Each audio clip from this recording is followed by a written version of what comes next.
प्रेमसंबंधाच्या संशयातून 18 वर्षीय तरुणाची निर्घृण हत्या.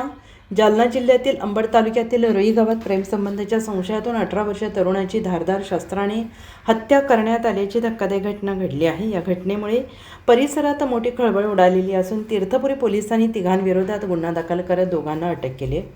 मृत तरुणाचे नाव राजेश कोरकाणे असे असून तो फोटोग्राफीचं काम करत होता. गावातील एका मुलीसोबत राजेशचे प्रेमसंबंध असल्याच्या संशयावरून काही दिवसांपूर्वी शुभम साळे आणि करण साळे यांच्यासोबत त्याचा वाद झाला. त्यावेळी दत्ता साळे यांनी राजेशला 1-2 दिवसात तुला बघून घेतो अशी धमकी दिल्याची माहिती समोर आली आहे. दरम्यान गावातील एका लग्न समारंभात पंक्ती दरम्यान राजेश जेवण वाढत असताना आरोपी शुभम साळे, करण साळे, अभिषेक उर्फ मोन्या मुसे यांनी त्याचा पाठलाग केला. त्यानंतर धारदार शस्त्राने त्याच्यावर वार करण्यात आले आणि या हल्ल्यात राजेश कोरकाणे याचा जागीच मृत्यू झाला. या घटनेची माहिती मिळताच तीर्थपुरी पोलीस घटनास्थळी दाखल झाले. पोलिसांनी गुन्हा दाखल केला असून दोघांना अटक करण्यात आलेली आहे. उर्वरित आरोपीचा शोध घेतला जात असून पुढील तपास पोलीस करत आहेत.